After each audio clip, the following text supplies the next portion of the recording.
थे। हमारे साथ इसी पर आगे जोड़ रहे हैं जॉर्ज कलीवेली साहब, जो कि एसोसिएट एडिटर हैं दीपिका डेली के, और साथ ही डॉक्टर माइकल विलियम्स, जो कि अध्यक्ष हैं यूनाइटेड क्रिश्चियन फोरम के। आप दोनों का बहुत बहुत स्वागत है एनडीटीवी इंडिया पर। डॉक्टर माइकल, आपने अभी सुना जो बात कह रहे थे केंद्रीय राज्य मंत्री हैं अल्पसंख्यक मामलों के जॉन बरला साहब।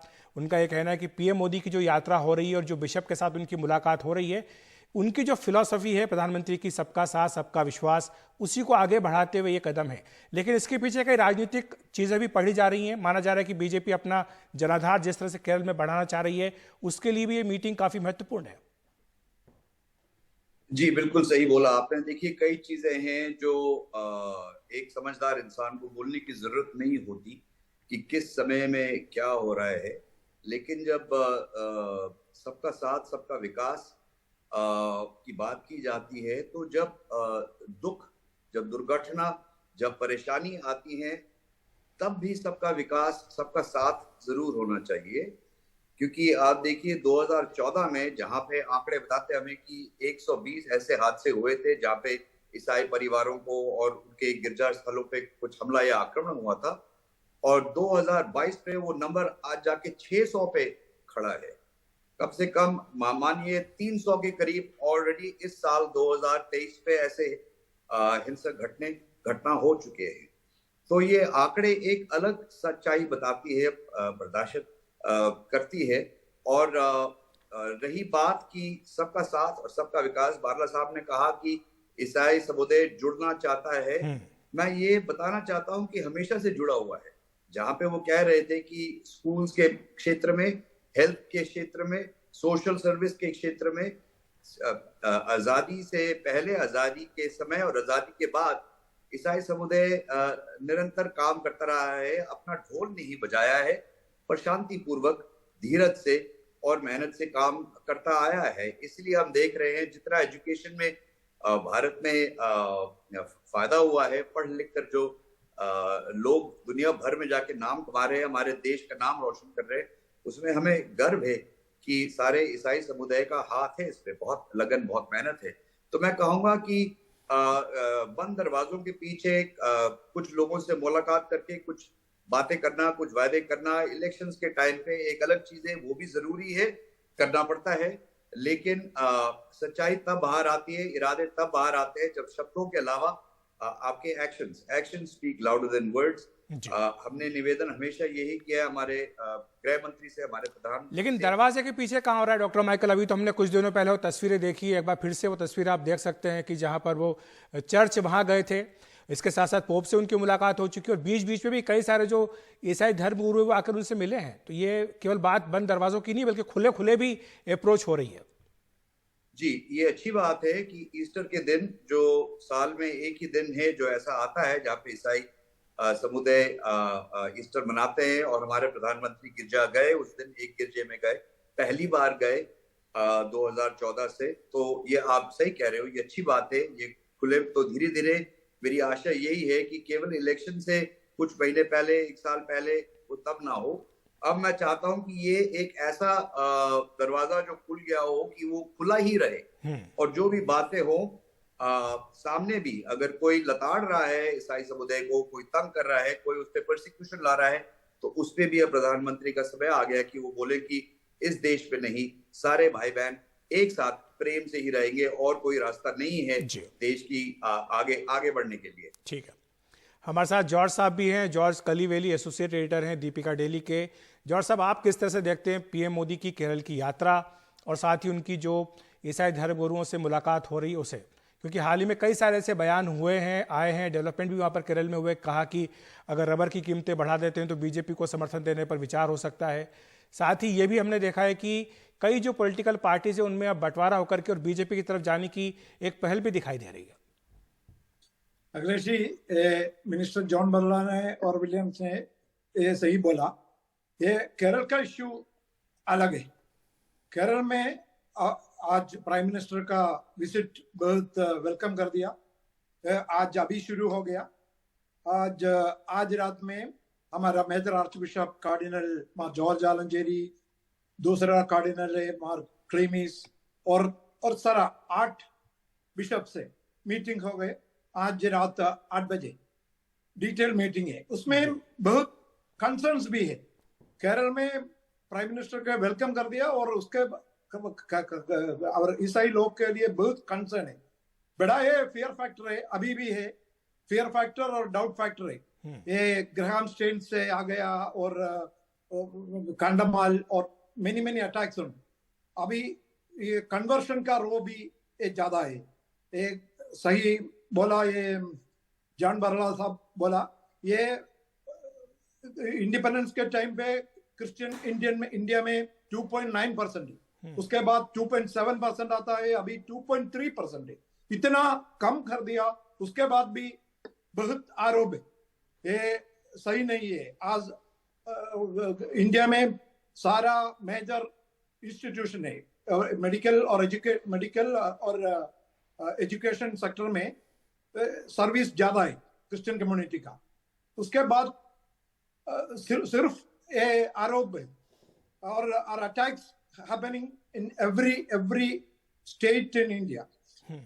मध्य प्रदेश में, छत्तीसगढ़ में, कर्नाटक में, सारा स्टेट में क्रिश्चियन से अटैक हो गए। ये कंसर्न, बहुत कंसर्न है। और उसके बाद सारा प्लांटर्स है, फार्मर्स है इन केरल में, ये रबर है और कार्डमम में और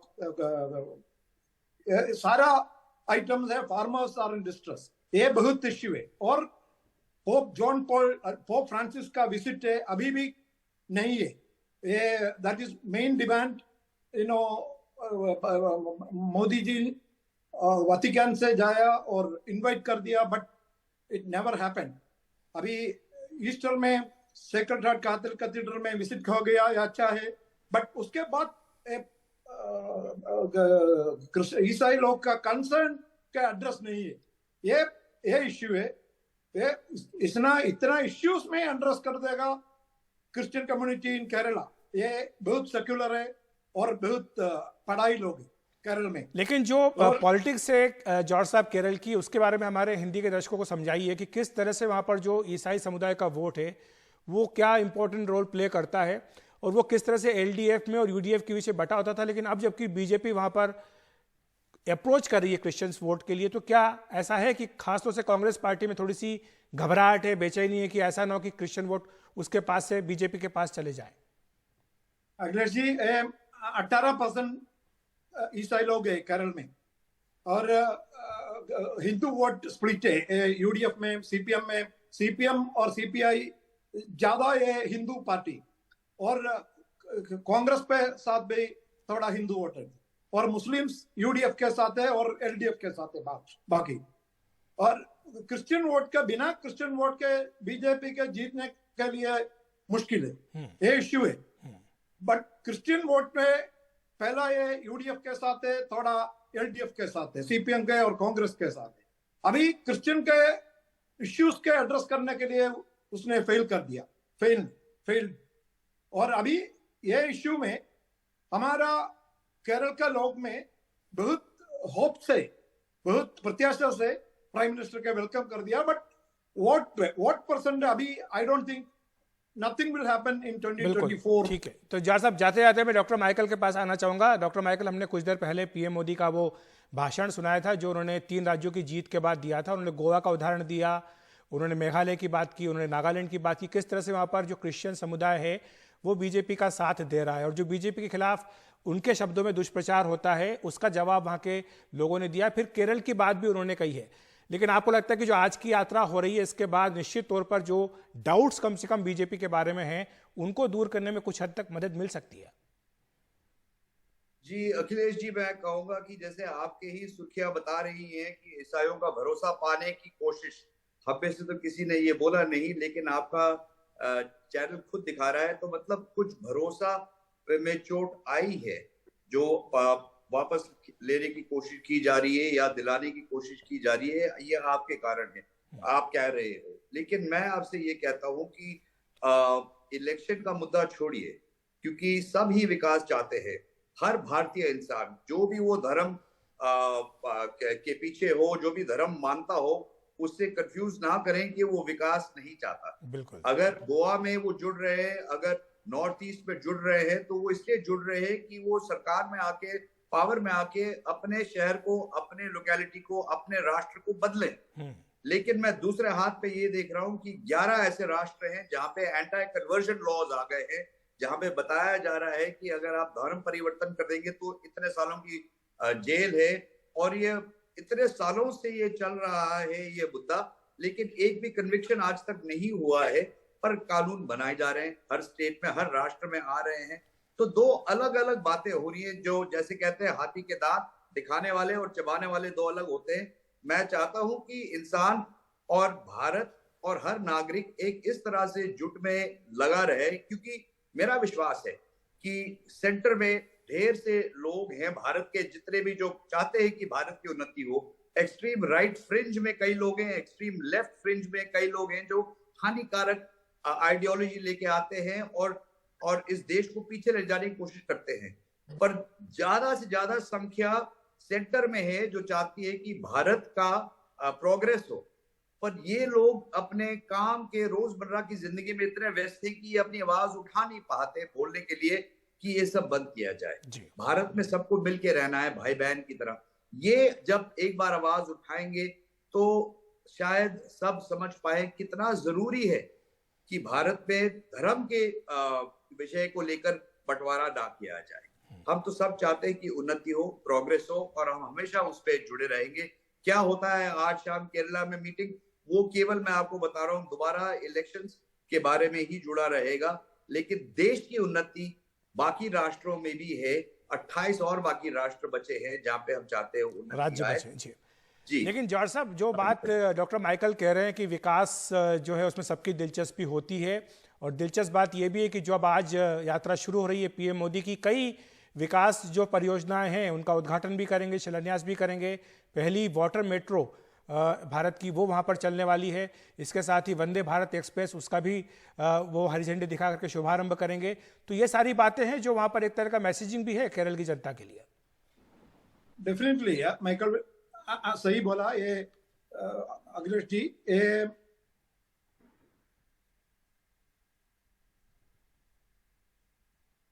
लगता है जॉर्ज साहब की आवाज हम तक नहीं पहुंच पा रही, कुछ तकनीकी गड़बड़ी है। लेकिन डॉक्टर माइकल, यही प्रश्न आपसे भी कि चाहे वाटर मेट्रो हो या फिर वंदे भारत एक्सप्रेस हो या कई तरह के हाईवेज हो, एक्सप्रेसवेज हो, ये सब भी तो केरल को मिल रहे हैं। जी बिल्कुल। और वाटर मेट्रो एक जी जॉर्ज साहब अपनी बात रख लें। जी माइकल साहब, मैं माफी चाहता हूं, उनकी आवाज अब आ रही है। जी जॉर्ज साहब। क्या बोला? नहीं जॉर्ज साहब, अपनी बात पूरी कर लें। या वाटर मेट्रो अच्छा है। वाटर मेट्रो है, कोची मेट्रो है। ये ऐसा है इंडिया में पहला ये वाटर और रोड मेट्रो ये कॉम्बिनेशन कर दिया। एक ही टिकट पे ट्रैवल करने के लिए तीनों में, रोड है, बस है और कोची मेट्रो है और वाटर मेट्रो है, तीनों में बहुत अच्छा स्कीम है। और अभी वंदे भारत एक्सप्रेस है, बहुत डिमांड है। बट केरल का बढ़िया डिमांड उधर पेंडिंग है। एक एम्स वाला मेडिकल कॉलेज है, सारा IIT है, इसमें सारा है। और रबर का प्राइस है, और फार्मर्स का डिस्ट्रेस के छोड़ने के लिए स्कीम नहीं है। ये ऐसा है, केरल में बहुत इश्यूज है। निश्चित तौर पर तो ये जो तमाम मुद्दे आपने बताए हैं, इन पर जाहिर सी बात है कि चर्चा होगी और तस्वीरें आ गई हैं। पीएम मोदी जो है कोची पहुंच गए हैं और कई सारे जो कार्यक्रम है उनमें वो हिस्सा लेने जा रहे हैं। डॉक्टर माइकल, आप भी इस इशू पे कुछ बोलना चाहते थे? मेरे पास थोड़ा ही समय बचा है, संक्षेप में अपनी बात। जो विकास कार्य हो रहे हैं, वाटर मेट्रो की बात जॉर्ज साहब ने की है, वंदे भारत की, लेकिन कहा कि और भी कई सारी चीजें हैं जो केरल को चाहिए। जी अखिलेश जी, मैं आपके बात से बिल्कुल सहमत हूं कि जहां पे भी उन्नति भारत में दिखाई देती है मेरा दिल बड़ा खुश होता है। रही केरला की बात, अगर आप वहां पे गए, मैं अक्टूबर के महीने में वहां गया था। इतना सुंदर राज्य है वो, वहां पे नेचुरल ब्यूटी इतनी है, वहां के लोग खुश हैं, हवा बिल्कुल साफ है, खाने को लोगों के पास सब है, एक वेल्दी स्टेट माना जाता है। लेकिन मैं कहता हूँ मेरे सेंट्रल स्टेट्स जो हैं, खासकर क्योंकि मैं नॉर्थ से हूँ, नॉर्थ इंडिया से हूँ, मुझे मेरे मध्य प्रदेश, उत्तर प्रदेश, झारखंड, छत्तीसगढ़, बिहार, ये राष्ट्रों का भी बहुत फिक्र है कि यहाँ पे भी मुझे केरल की तरह जिस तरह से प्रोग्रेस वहां दिखाई दे रहा है दिखाई दे। लेकिन यहाँ पे मैं देख रहा हूँ आंकड़े बस केवल इसी बात पे ही बढ़ते जा रहे हैं, जहां पे धर्म से लोगों को विभाजित किया जा रहा है। ईसाइयों को सबसे ज्यादा परसिक्यूट यूपी में, मध्य प्रदेश में, झारखंड में, इस एरिया में किया जा रहा है, ये मैं चाहता हूं कि ये एक जो बैलेंस है, एक जो हार्मनी है, वो पूरे कंट्री में एक ही प्रकार से हो, कि एक ही हवा तरक्की की चले। और ये जो बाकी जो फोर्सेस हैं जो चाहते हैं कि लोगों को विभाजित किया जाए, इनको हटाया जाए, जो हेट स्पीच दे रहे हैं उनको रोका जाए और प्रोग्रेस की बात करें। जी हाँ, मैं चाहता हूं और वाटर मेट्रोज आए, मैं चाहता हूं और ऐसी सड़कें बने। आप बिल्कुल सही कह रहे हैं अखिलेश जी, और मेरा दिल काफी प्रसन्न है केरला को देख के और वहां पे जो तरक्की हो रही है। बहुत बहुत शुक्रिया आपका डॉक्टर माइकल विलियम्स हमारे साथ जुड़ने के लिए। जॉर्ज कलीवेली साहब, आपका भी धन्यवाद, हमारे साथ आप आए।